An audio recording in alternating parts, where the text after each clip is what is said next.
Good morning every student. इससे पहले हमने पढ़ा शैक्षिक नवाचार यानी शिक्षा में नए आयाम, शिक्षा में नए आविष्कार और शिक्षा में आज जो नूतन आयाम हुए हैं उनके बारे में। और जब हम पढ़ेंगे शैक्षिक नवाचार एवं शिक्षा के नूतन आयाम, तो शैक्षिक नवाचार यानी शिक्षा में जो नए संस्थान हो रहे हैं जिनके अंतर्गत हम नए नए आविष्कार पा रहे हैं और नई टेक्नोलॉजी के अंतर्गत जैसे कंप्यूटर, इंटरनेट, रेडियो, टीवी, इनकी सहायता से हम अनेक प्रकार के शैक्षिक कार्यक्रम देखते हैं और उनसे लाभ प्राप्त करते हैं। इसी कड़ी में शैक्षिक नवाचार शिक्षा में सुनियोजित सकारात्मक परिवर्तन है, अर्थात शैक्षिक नवाचार के अंतर्गत शिक्षा में जो परिवर्तन हो रहे हैं ये सकारात्मक और पॉजिटिव है, अर्थात निगेटिव नहीं है। शिक्षा के नूतन आयाम शिक्षा के आधुनिक प्रवृत्ति पर आधारित है। तो शिक्षा में जितने भी परिवर्तन हो रहे हैं वो आधुनिक शिक्षा पद्धति को जन्म देने वाले हैं।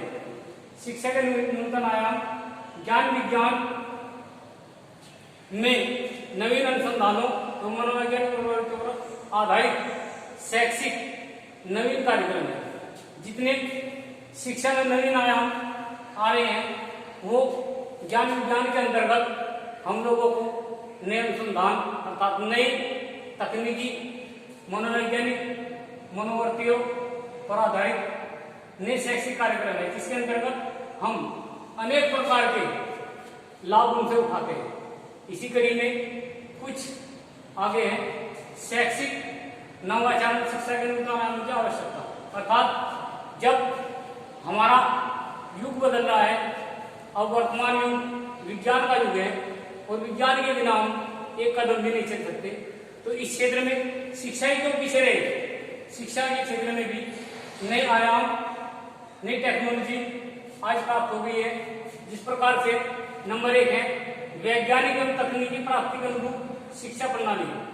वैज्ञानिक अर्थात साइंटिफिक दृष्टिकोण है और टेक्नोलॉजी का जो दृष्टिकोण है वो शिक्षा प्रणाली में एक नया आयाम लेकर आया है, जिसके अंतर्गत हम घर बैठे अनेक प्रकार की शिक्षा अनेक महाविद्यालयों विश्वविद्यालयों से प्राप्त कर सकते हैं। फॉर एग्जाम्पल वर्तमान समय पूरे वर्ल्ड में एक महामारी का शिकार हुआ है जिसका नाम है कोरोना।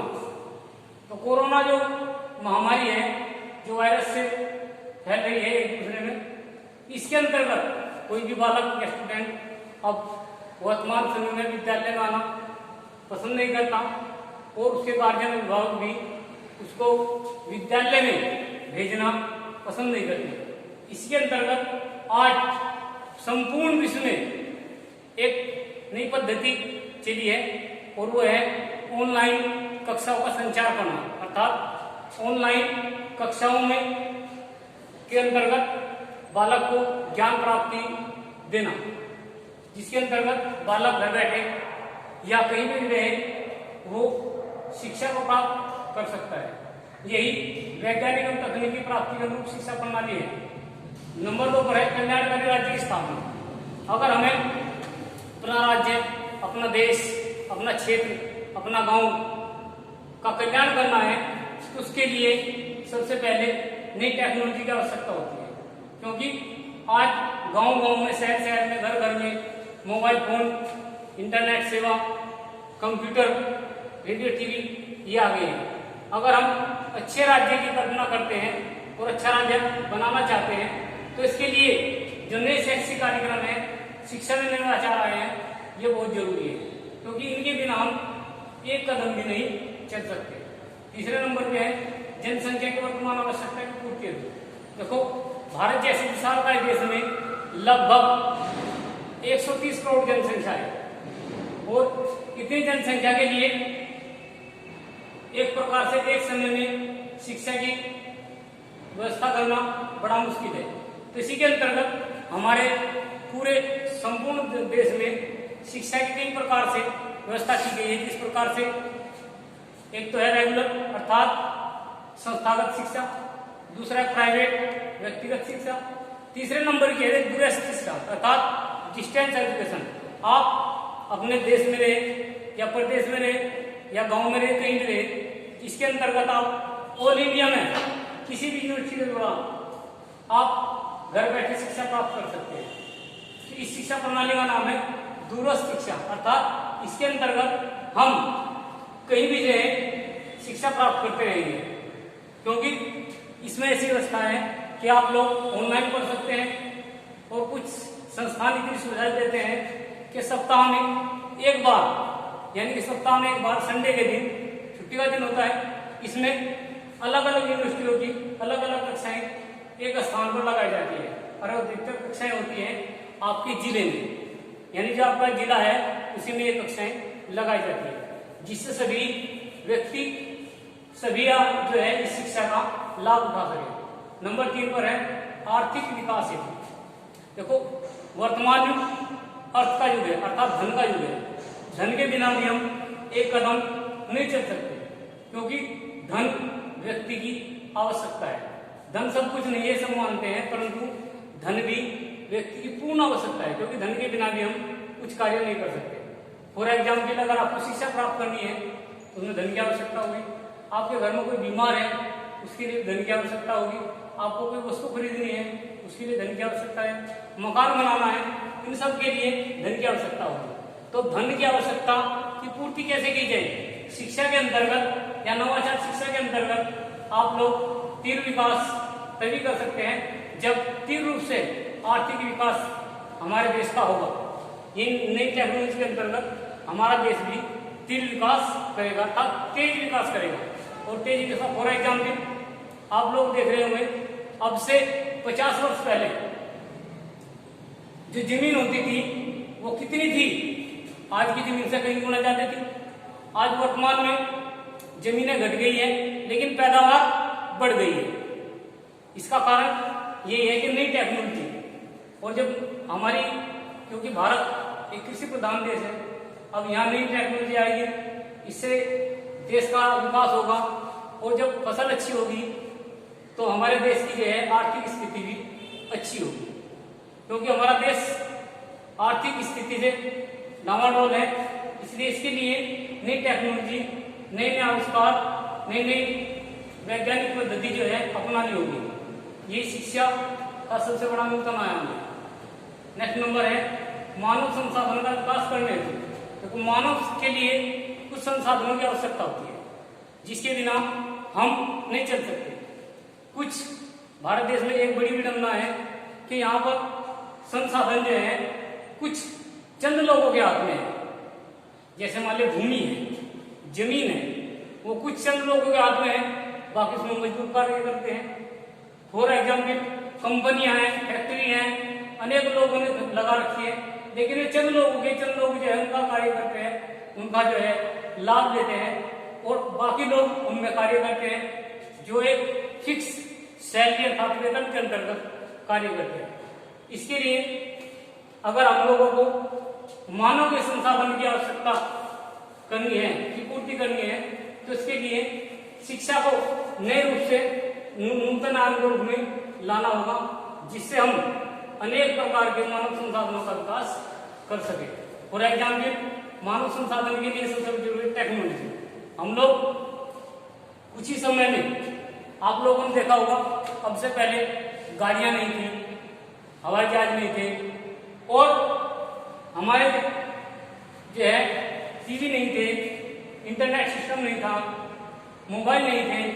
आज आप एक जगह पर रहते हुए, एक स्थान पर रहते हुए, हर प्रकार की संसाधनों की सहायता से अपना विकास कर सकते हैं।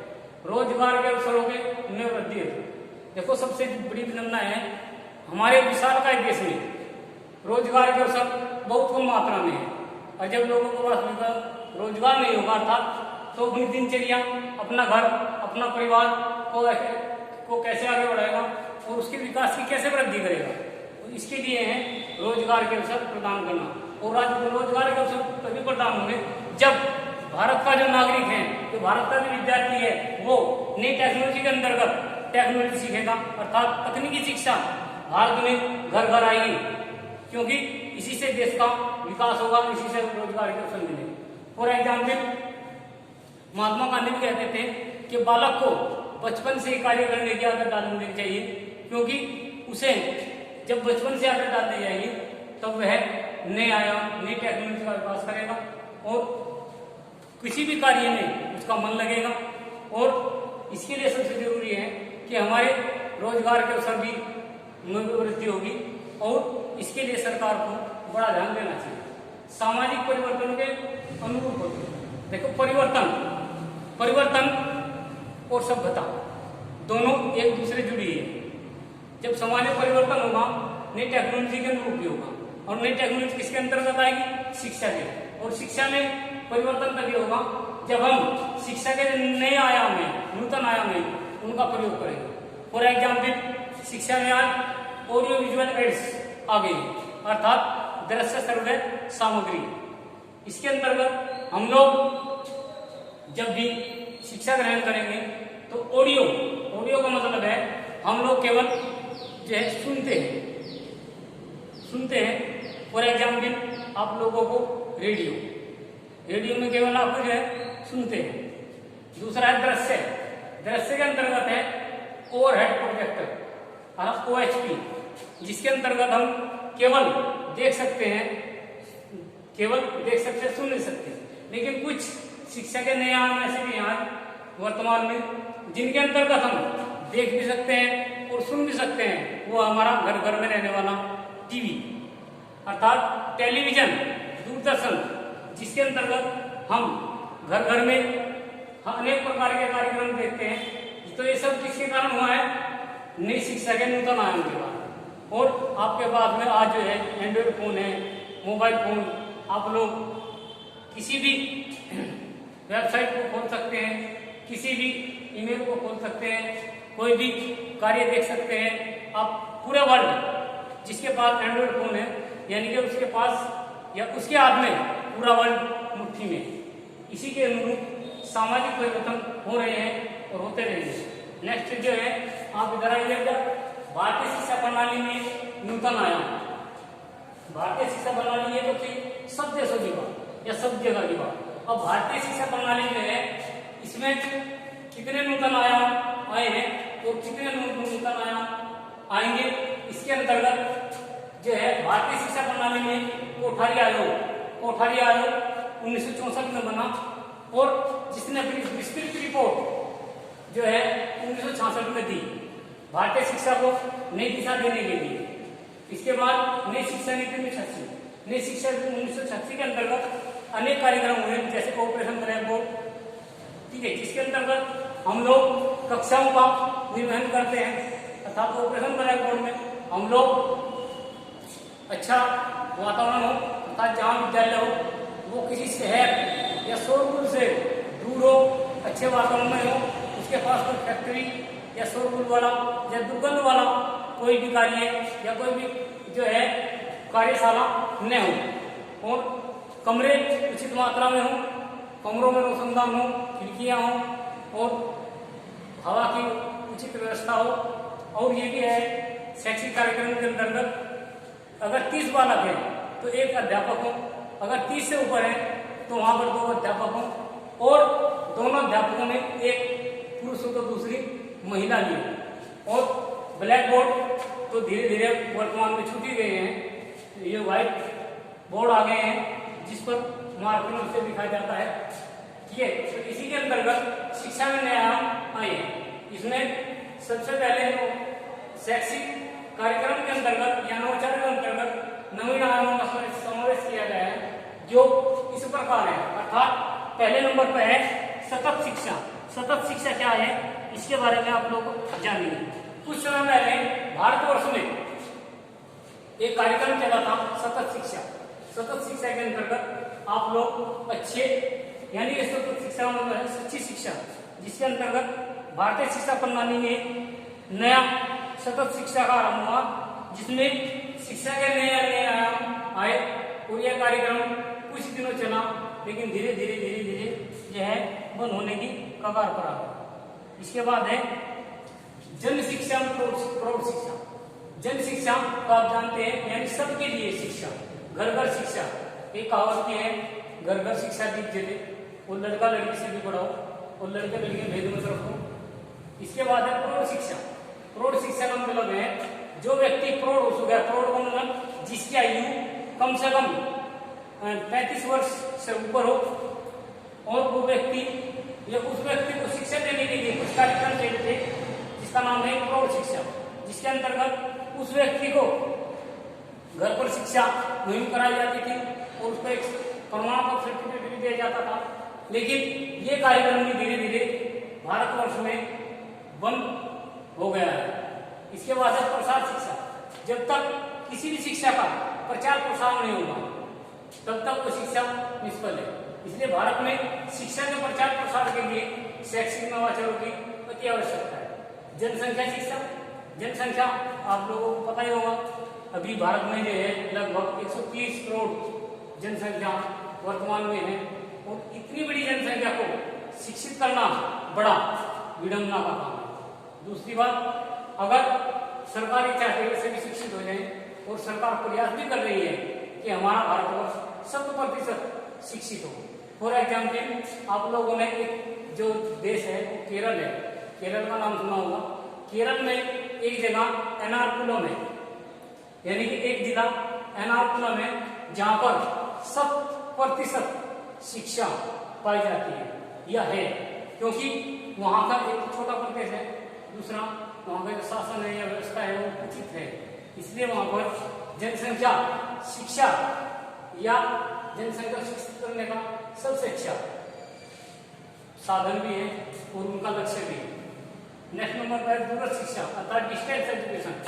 देखो कोई भी व्यक्ति कोई कंपनी में कार्य कर रहा है या जिसकी आयु पढ़ने की नहीं है या वो पढ़ना चाहता है या जिसके पास समय नहीं है या कोई भी उसकी घर की समस्या बाहर की समस्या है, तो डिस्टेंस एजुकेशन अर्थात दूरस्थ शिक्षा के अंतर्गत शिक्षा प्राप्त कर सकता है। अब ये शिक्षा प्राप्त करने के लिए अलग अलग विश्वविद्यालयों ने अलग अलग प्रकार से कार्यक्रम बनाए हैं। फॉर एग्जाम्पल आपके नजदीकी 1985 में स्थापित हुई इग्नू अर्थात Indira Gandhi national open university, जो आपके पास ही हमारी राजधानी दिल्ली में है, और ये शिक्षा दूरस्थ शिक्षा का सबसे बड़ा माध्यम है जिसके अंतर्गत हम मास्टर डिग्री भी ले सकते हैं, बैचलर डिग्री भी ले सकते हैं, और टीचर अर्थात अध्यापक प्रशिक्षण की जो डिग्रियां हैं वे भी ले सकते हैं। क्योंकि कुछ लोगों के पास समय तो नहीं है, व्यवस्था भी नहीं है, तो ऐसे लोग शिक्षा इनके अंतर्गत ले सकते हैं। राजश्री टंडन विश्वविद्यालय है जो लखनऊ में है, उसके अंतर्गत भी आप लोग शिक्षा ले सकते हैं। इसमें भी दूरस्थ शिक्षा का कार्यक्रम चलाए जाते हैं। नेक्स्ट नंबर पर है पर्यावरण शिक्षा अर्थात पर्यावरण क्या है? पर्यावरण जो हमारे चारों ओर की जो वातावरण है अर्थात जो बाह्य वातावरण है या आंतरिक वातावरण है जो चारों तरफ से घेरे हुए है, वही एक पर्यावरण है। पर्यावरण में आप लोग जानते होंगे कि कुछ गैसों का समावेश किया गया है। फॉर एग्जाम्पल हमारे जो पर्यावरण है इसमें 100% में लगभग 78% अर्थात 78% जो है नाइट्रोजन है, 21% ऑक्सीजन है, और ऑक्सीजन हमारे लिए या हमारे वातावरण के लिए पर्यावरण के लिए प्रत्येक जीवधारी के लिए जो है ऑक्सीजन एक जीवनदायी है, अर्थात ऑक्सीजन के बिना हम एक पल भी नहीं रह सकते। फॉर एग्जाम्पल आप लोगों ने देखा होगा जब हमारे घर में कोई बीमार हो जाता है और डॉक्टर कहता है भाई इसको ऑक्सीजन की आवश्यकता है, तो आप लोगों ने देखा होगा उसके नाक पर एक उपकरण लगा दिया जाता है जिसके अंतर्गत ऑक्सीजन मिलती रहती है। तो हमारे जीवन में सबसे जरूरी जो गैस है अर्थात जीवनदायिनी गैस है उसका नाम ऑक्सीजन है। बाकी 1% में 1% में हीलियम, कार्बन, कार्बन डाइऑक्साइड, ये सब चीजें हैं। तो पर्यावरण की शिक्षा भी हमारे लिए बहुत आवश्यकता है क्योंकि वर्तमान में पर्यावरण बहुत बिगड़ चुका है।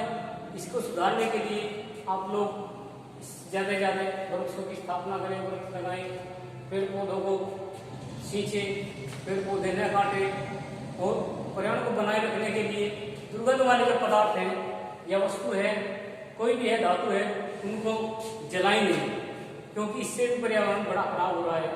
और अगर हम दुर्गंध वाली हवा में सांस लेंगे, यानी दुर्गंध वाली गंदी हवा में सांस लेंगे, तो हमारे सांस के अंतर्गत जो बाहर के दुर्गंध वाले तत्व हैं वे हमारे सांसों के जरिए जो है हमारे शरीर में प्रवेश करेंगे और हम बीमारी के शिकार हो जाएंगे। इसलिए नवाचार शिक्षा के अंतर्गत पर्यावरण शिक्षा की भी आवश्यकता है। नेक्स्ट नंबर पे है आईसीटी। आईसीटी का पूरा नाम है इंफॉर्मेशन कम्युनिकेशन टेक्नोलॉजी। आप लोगों ने देखा भी होगा हर महाविद्यालय में, विश्वविद्यालय में एक कंप्यूटर लैब होता है, ठीक है, और उसमें अनेक कंप्यूटर लगे होते हैं और वे एक जो है एक ही वायर से अर्थात एक ही तार से उन सबको जोड़ दिया जाता है। इंटरनेट कनेक्शन होता है जिसके अंतर्गत हम लोग अनेक प्रकार की जानकारी वहां प्राप्त कर सकते हैं। फॉर एग्जाम्पल जो बैचलर डिग्री अच्छा BCA करते हैं या MBA वगैरह करते हैं, BBA करते हैं, अधिकतर तो ये है कि BCA में ये है ये जो ICT अर्थात कम्युनिकेशन या कंप्यूटर की शिक्षा है ये अधिकतर दी जाती है। और ये ICT का मतलब है हम लोगों को भी कम्युनिकेशन अर्थात संचार की शिक्षा की जो है अति आवश्यकता है और हम लोगों को इसकी जानकारी होनी चाहिए। और वर्तमान समय में हो भी रही है क्योंकि घर घर में मोबाइल फोन है, एंड्रॉइड फोन है, लैपटॉप है और TV है। इन्हीं के जरिए हम लोग जो है अनेक प्रकार की सूचनाएं प्राप्त करते हैं। तो इसलिए ICT का प्रयोग भी शिक्षा में नव शैक्षिक आचार के कारण ही आया है। यानी शिक्षा में जितने नूतन आयाम आए हैं वे सब ICT में भी शामिल है। इसलिए आज के वर्तमान युग में हमें शिक्षा में जो नव आचार है उनकी अति आवश्यकता है। इसी के बाद कुछ और वो भी है जैसे यूनिसेफ है, यूनेस्को है, इन सब की जो है भी हमको बड़ी आवश्यकता है और ये सब हमारे लिए कार्य करे। यूनिसेफ के अंतर्गत आप लोगों ने देखा होगा कि एक कार्यक्रम चलता है संपूर्ण विश्व में और खासतौर से भारत में चल रहा है कि पल्स पोलियो अभियान। पल्स पोलियो अभियान का मतलब है हमारे देश में बहुत पहले बहुत से मरीज पोलियो के शिकार थे, बहुत व्यक्ति बहुत जो है मानव पोलियो से ग्रस्त थे। क्यों? इसका इलाज नहीं था, इलाज तो महंगा था। तो गवर्नमेंट ने, भारत सरकार ने क्या किया कि इसके इलाज के लिए, इसका टीकाकरण के लिए घर घर पोलियो वैक्सीन वितरित की। और आज आप लोग देख भी रहे होंगे कि यूनिसेफ एक संस्था है जिसके अंतर्गत पोलियो की खुराक हर प्रत्येक बालक को घर घर जाकर पिलाई जाती है। जय हिंद।